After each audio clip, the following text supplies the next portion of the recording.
Hi guys, I just want to draw your attention to the American Institute for Cancer Research. Carrots, a rich supply of carotenoids.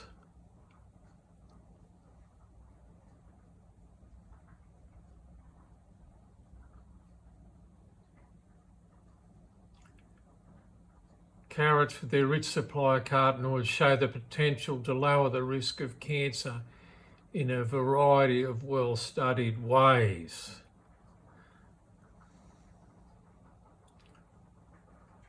Okay, so this is the American Institute for Cancer Research. It was updated April 8 this year, 2021. I'll just scroll up and down and you can read for yourself. There's a bit to read.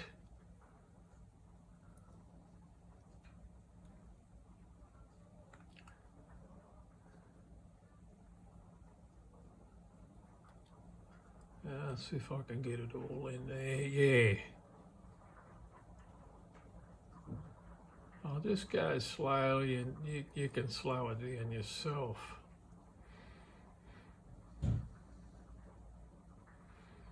This appears to be reliable data. I've got a great friend of mine, Arthur. He's a retired scientist, and he informed me about the carrots and a lot they can do with cancer. Even with people stage 4 cancer. But I won't go into that too much here at this stage, but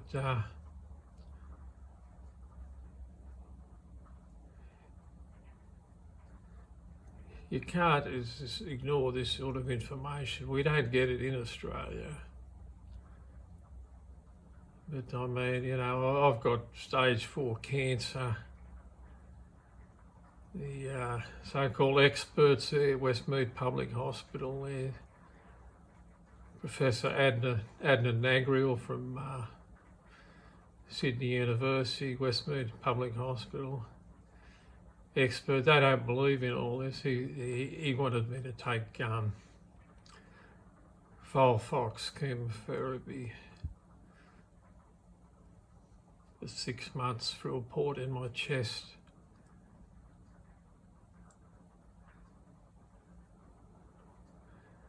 Which I've done a lot of research, which I believe would have probably killed me or made things worse. And for what gain? A little bit of extra life, certainly no cure. And for old people, it doesn't make any sense to give them chemotherapy, FOLFOX. It's made out of mustard gas. Pumped into your blood, and what would you expect? According to the Journal of Clinical Oncology, chemotherapy doesn't work 97% of the time. Yeah. Anyway, yeah. So look, I'll just scroll down again, and just read it carefully. You've got nothing to lose to try this. You know, they won't hurt you. You know, not like chemotherapy, they won't hurt you. You might have, like with carrot juice, your skin goes yellow, a bit yellow, but affects the cancer here. This is reliable information, and there's choose to research a bit more, but you know, it's they don't tell you about this at Westmead Public Hospital. They say, oh, no, it's chemotherapy and narcotics. You have to take that. If you don't take that, you'll die. They refuse to give you medicinal cannabis there. They got it there, and it's been proven for 20 years in Europe and the United States and everywhere, other countries, that it's very effective. definitely, common sense, it's not as bad as narcotics, morphine, endone, all that kind of junk. And medicinal cannabis helps in many different ways. So as you can see here, this is reliable, and I really iterate that the alternative is someone like myself, stage 4 cancer. Expert opinion. Professor Nagriel from Westmead Public Hospital, palliative care unit there, Westmead Hospital. They say this is rubbish. There's no evidence, but there is evidence.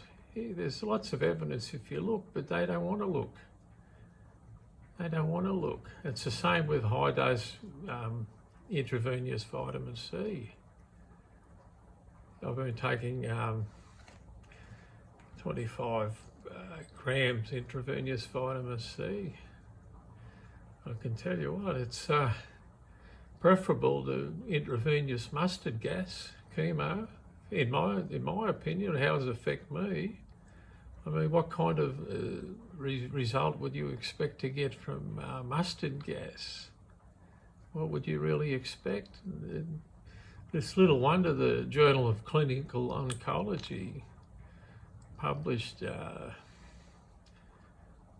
chemotherapy was done over 12 years. It didn't work 97% of the time, and you go through hell while you're on it. So I always think, well, Steve Jobs from Apple there, he had all the resources, millions, billions, could have had the best chemo, the best radiation, everything money could buy, but he's done his research. So I suggest everyone you do your research, because some oncologists, they don't seem to care less. It's like a revolving door to the cemetery there. But yeah, this is very good evidence here, and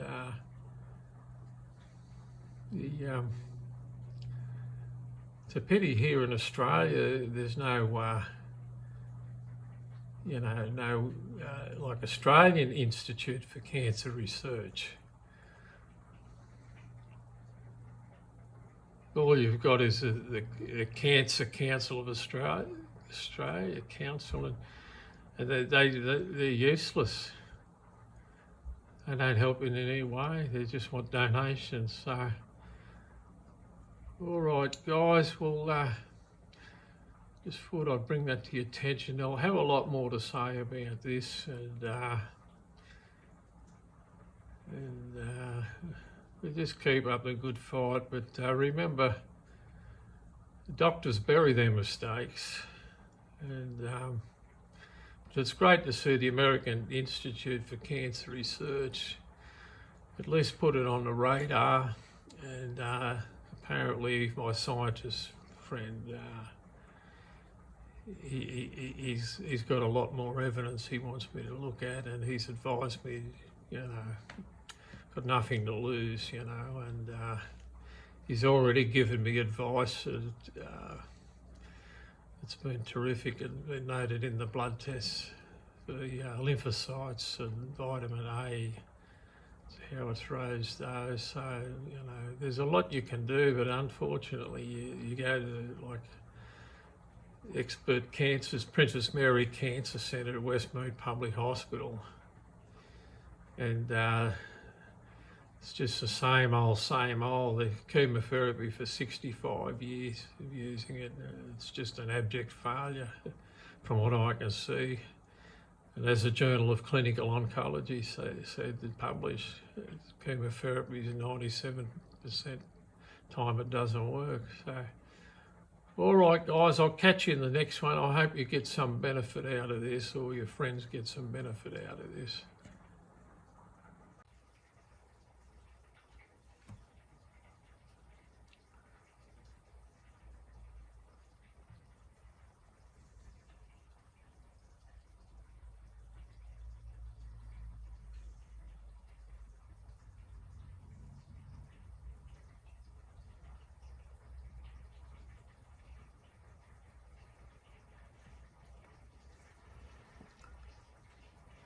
just scroll down here and have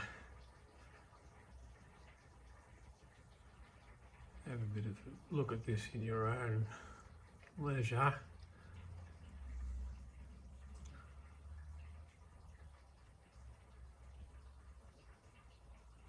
Without getting too complicated, these are references here.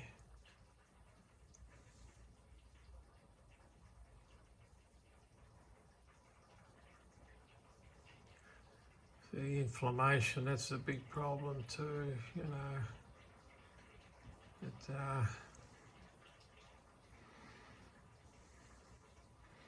Me personally, I'd rather die of carrot juice than mustard gas pumped into me. I think it's a no-brainer there.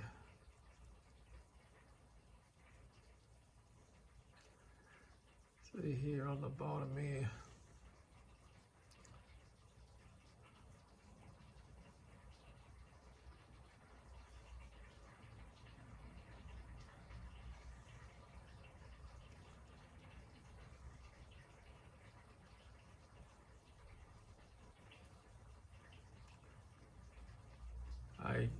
AICR has led the charge in cancer prevention and survivorship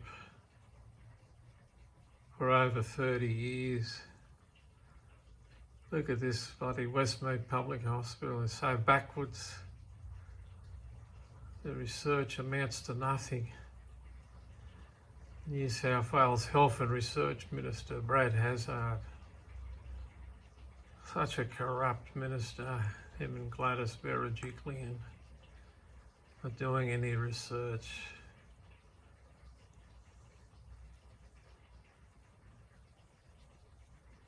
They don't care. But it's good to see other people are doing stuff like this.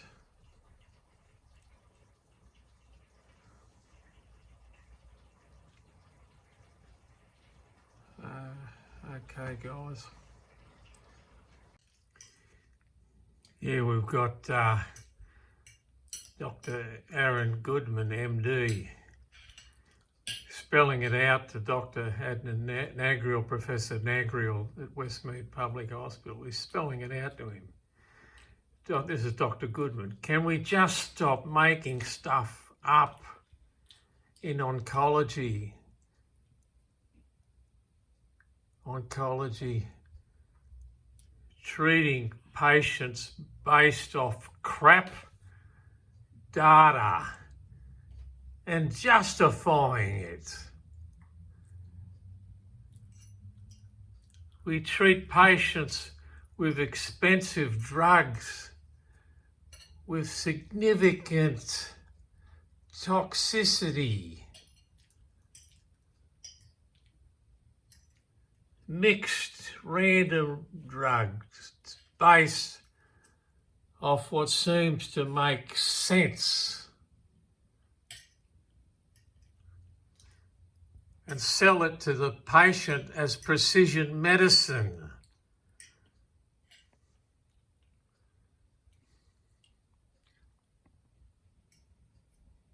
Sorry about the camera work there. Very good doctor, this Dr. Aaron Goodman from UCLA. Very good doctor. And Dr. Nagriel, Professor Nagriel, was trying to get me to go on that FOLFOX chemotherapy as a, what's Dr. Aaron call it?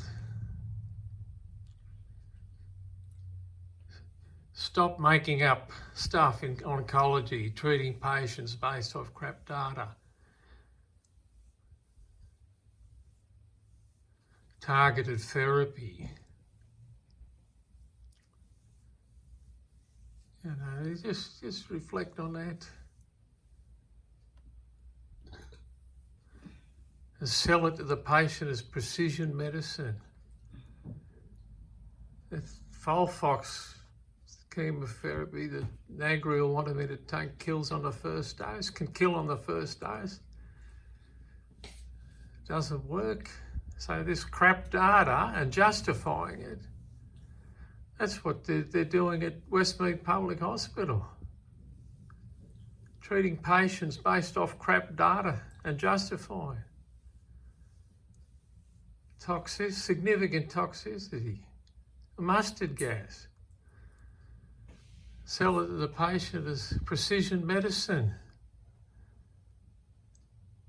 You know, what for? People stage 4 cancer are going to die, and here's Professor Nagriel saying that the FOLFOX, it's precision medicine. It's going to attack the colon cancer I've got. Maybe give me 6 months more life and perhaps surgery, precision medicine. And here's Aaron Goodman and Nagriel retweeted it. You know, yet he's guilty of doing it. He seems to me sell it to the patient as precision medicine. He should have been straight and honest with me and a lot of other patients. It's not precision medicine. It's not worth taking. This is Aaron Goodman, MD, over in UCLA San Diego. That's the sort of oncologist you want. And I know there's a couple of young ones there at Westmead Public Hospital, but they're too scared to open their mouth up.